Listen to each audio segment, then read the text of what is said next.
Di sini siaran luar negeri All India Radio Seksi Bahasa Indonesia Media Sosial. Pertama-tama kami sajikan Warta Berita. Warta Berita disampaikan Kishore Das.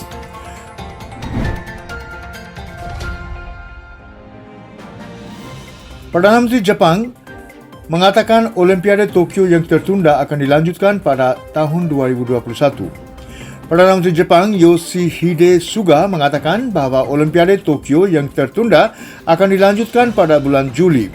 Suga mengatakan dalam pernyataan tertulis untuk tahun baru bahawa Olimpiade Tokyo dan Paralimpiade akan diadakan di musim panas ini, menggambarkan acara tersebut sebagai simbol persatuan dunia. Ia mengatakan Jepang akan melakukan persiapan yang mantap untuk mewujudkan turnamen yang aman dan terjamin. Jepang tergoncang dalam lonjakan kasus virus corona dan meningkatnya biaya sebuah acara yang semakin tidak populer di kalangan publik. Jepang dan Komite Olimpiade Internasional memutuskan Maret lalu untuk menunda pertandingan 1 tahun karena pandemi virus corona membuat sebagian besar dunia terkunci, yaitu lockdown. Pertandingan yang melibatkan sekitar 11,000 atlet dari seluruh dunia sekarang akan berlangsung selama 2 minggu mulai 23 Juli dengan Paralimpiade setelahnya. Anggaran acara telah meningkat sekitar 2,4 miliar sebagai akibat dari penundaan tersebut. Demikian kata penyelenggara pada bulan Desember sehingga totalnya menjadi lebih dari 15 miliar. 25 petani dibunuh oleh pemberontak ADF di DR Kongo. Setidaknya 25 orang tewas dalam serangan pada malam tahun baru oleh pemberontak di wilayah Beni Timur di Republik Demokratik Kongo. Para petani pergi ke ladang di desa Tingwe ketika mereka diserang oleh pemberontak Allied Democratic Forces ADF. Menurut perwakilan gubernur di wilayah tersebut, beberapa mayat ditemukan oleh tim penyelamat di semak-semak kemarin, demikian dikatakannya. Perwakilan masyarakat sipil setempat Bravo Muhindo memastikan lebih dari 25 orang tewas, menambahkan bahawa banyak dari mereka yang dipenggal. Orang lain diculik, demikian kata Muhindo. ADF berasal dari negara tetangga Uganda dan telah lama menjadi ancaman di Kongo Timur. Setelah seruan internasional, Bosnia mendirikan tenda untuk para migran yang membekukan. Militer Bosnia telah mulai mendirikan tenda untuk ratusan orang migran yang terjebak di kamp pengungsi yang terbakar yang tidak memiliki fasilitas untuk bertahan dari cuaca musim dingin yang membekukan. Bosnia menghadapi kecaman internasional karena meninggalkan sekitar 1,000 orang migran tanpa tempat berlindung setelah kebakaran melanda kamp pengungsi Lipa yang jorok di dekat perbatasan barat lautnya dengan Kroasia lebih dari seminggu lalu. Angkatan bersenjata mengatakan pada hari Jumat bahawa sekitar 150 tentara telah tiba untuk mendirikan tenda bagi para migran yang akan dijalankan oleh Organisasi Internasional untuk Migrasi. Bosnia telah bergumul dengan masuknya ribuan orang yang melarikan diri dari perang dan kemiskinan di negara mereka di Timur Tengah, Afrika, dan Asia. Kongres Amerika Serikat mengesampingkan veto rancangan undang-undang belanja pertahanan Trump. Kongres Amerika Serikat telah membatalkan hak veto Presiden Donald Trump atas RUU belanja pertahanan. Inilah yang terjadi untuk pertama kalinya dalam kepresidenannya.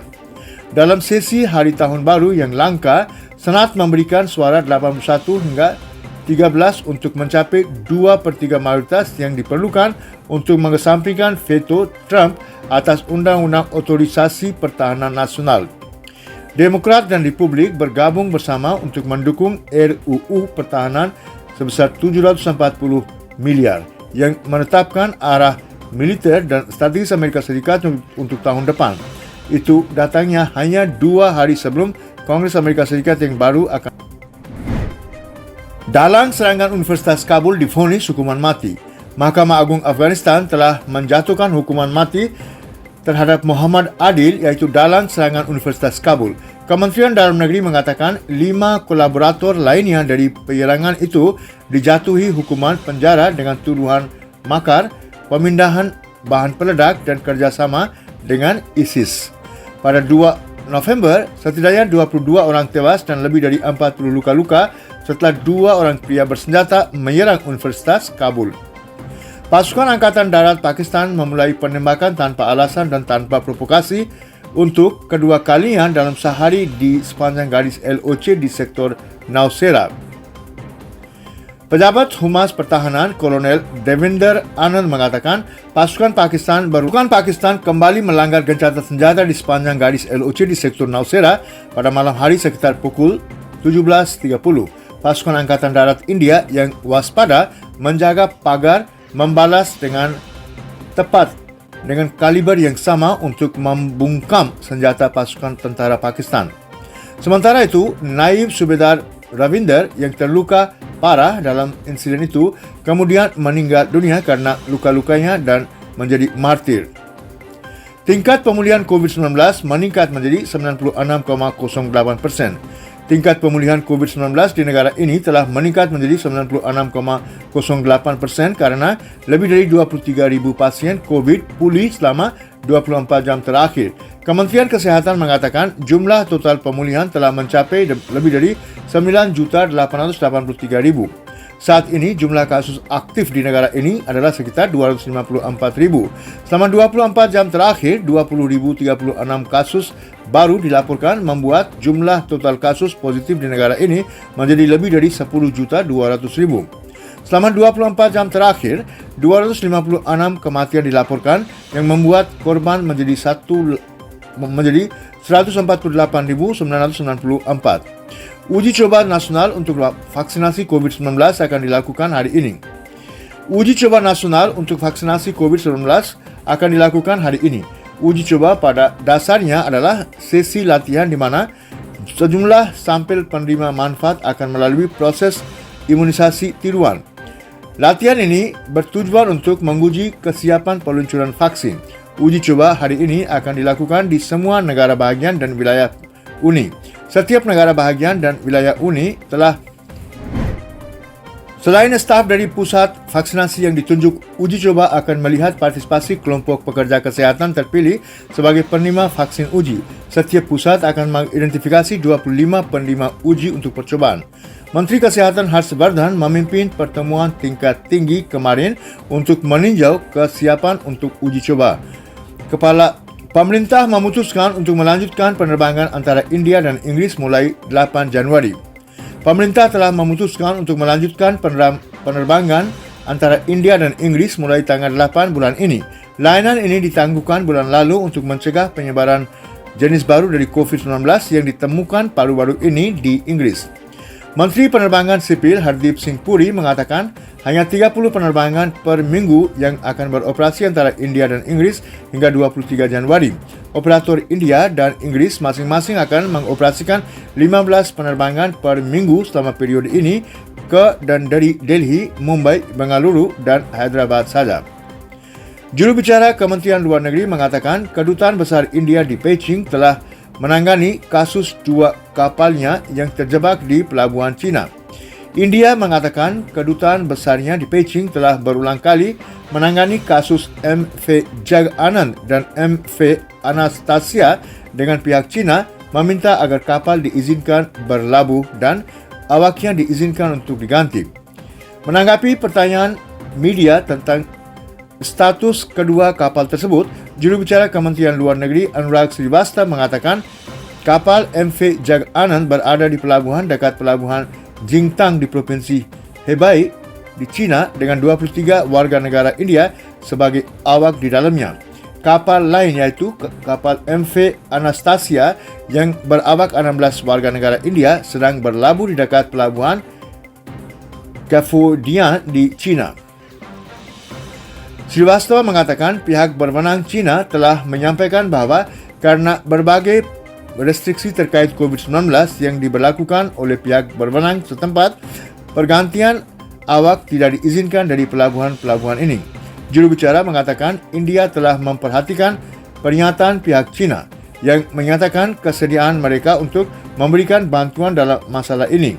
Ia mengatakan India mengharapkan bantuan ini diberikan secara mendesak, praktis dan terikat waktu. India dan Pakistan bertukar daftar tahanan sipil dan nelayan dalam tahanan mereka. India dan Pakistan telah bertukar melalui saluran diplomatik daftar orang-orang tahanan sipil dan nelayan dalam tahanan mereka. Ini sesuai dengan ketentuan perjanjian 2008 di mana daftar tersebut dipertukarkan setiap tahun pada tanggal 1 Januari dan 1 Juli. India menyerahkan daftar 283 tahanan sipil Pakistan dan 77 orang nelayan dalam tahanan India ke Pakistan. Demikian pula Pakistan telah membagikan daftar 49 orang tahanan sipil dan 270 orang nelayan dalam tahanannya yang merupakan orang India atau diyakini sebagai orang India. New Delhi meminta Pakistan untuk mempercepat pembebasan dan pemulangan 3 orang tahanan sipil India dan 185 orang tahanan nelayan India ke India yang kewarganegaraannya telah dikonfirmasi dan disampaikan kepada Pakistan. India juga meminta Pakistan untuk mempercepat pemberian visa kepada anggota tim ahli medis dan memfasilitasi kunjungan mereka ke Pakistan untuk menilai kondisi mental narapidana India yang dianggap tidak waras yang ditempatkan di berbagai penjara Pakistan. India menyampaikan keprihatinan serius kepada Komisi Tinggi Pakistan atas kasus kekejaman yang berulang-ulang terhadap komunitas minoritas. India telah menyampaikan keprihatinan seriusnya kepada Komisi Tinggi Pakistan atas kejadian-kejadian kekejaman yang berulang-ulang terhadap orang-orang anggota masyarakat minoritas. Sumber-sumber mengatakan Kementerian Luar Negeri juga menyampaikan bahawa pihaknya mengharapkan Pakistan untuk menyelidiki masalah tersebut dan mengambil tindakan tegas terhadap mereka yang bertanggungjawab atas perusakan dan pembongkaran candi. Sumber mengatakan India juga meminta laporan investigasi itu dibagikan ke Kementerian Luar Negeri. New Delhi menegaskan kembali bahawa Islamabad harus menjaga keselamatan, keamanan dan kesejahteraan kaum minoritas di negara itu termasuk perlindungan hak-hak agama dan warisan budaya mereka. Sebuah kuil Hindu dan Sri Paramhansji Maharaj Samadhi di kota Karak di Provinsi Barat Laut Pakistan, Khyber Pakhtunkhwa, dihancurkan oleh gerombolan muslimin awal pekan ini. Polisi menangkap puluhan orang termasuk pemimpin muslim setempat atas keterlibatan mereka dalam serangan hari Rabu itu. Menteri Penerangan Provinsi Kamran Bungas mengatakan bahawa candi akan dibangun kembali menggunakan dana pemerintah provinsi. India memulai masa jabatan 2 tahunannya sebagai anggota tidak tetap Dewan Keamanan PBB. India memulai masa jabatan 2 tahunannya sebagai anggota tidak tetap Dewan Keamanan PBB. Mantan diplomat Ashok Sajanar mengatakan bahawa India akan memainkan peranan yang sangat penting di Dewan Keamanan PBB karena skenario geopolitik saat ini. Sekian saudara pendengar warta berita dari siaran luar negeri All India Radio untuk sore hari ini, media sosial.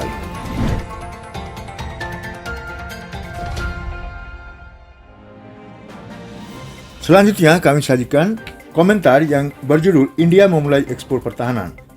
India bertujuan menjadi eksportir pertahanan. India menargetkan ekspor senilai $5 miliar AS. India berhasil menggandakan nilai ekspor antara tahun kewangan 2018 dan 2019 dari 46.820 juta rupiah menjadi 107.450 juta rupiah. Di bawah Atmanirbhar Bharat, India berkembang dalam kemampuannya memproduksi berbagai platform dan rudal pertahanan. AKAS adalah salah satu sistem rudal penting negara dengan lebih dari 96% buatan dalam negeri. AKAS adalah rudal permukaan ke udara dengan jangkauan 25 km. Rudal itu diluncurkan pada tahun 2014 oleh Angkatan Udara India dan pada tahun 2015 oleh Angkatan Darat India. Setelah diperkenalkan di layanan, minat ditunjukkan pada sistem rudal AKAS oleh banyak negara sahabat selama pameran internasional Expo Pertahanan Aero India. Persetujuan Kabinet akan memfasilitasi manufaktur India untuk berpartisipasi dalam RFI-RFP yang dikeluarkan oleh berbagai negara. Sejauh ini, ekspor pertahanan India termasuk suku cadang dan komponen dan lain-lain, ekspor platform besar sangat minimum. Inisiatif Kabinet ini akan membantu negara untuk meningkatkan produk pertahanannya dan membuatnya berdaya saing global. Versi ekspor AKAS akan berada dari sistem yang saat ini Versi ekspor AKAS akan berbeza dari sistem yang saat ini digunakan oleh Angkatan Bersenjata India. Selain AKAS, minat yang besar telah diterima dari berbagai negara di platform utama lainnya seperti sistem pengawasan pesisir, radar dan platform udara.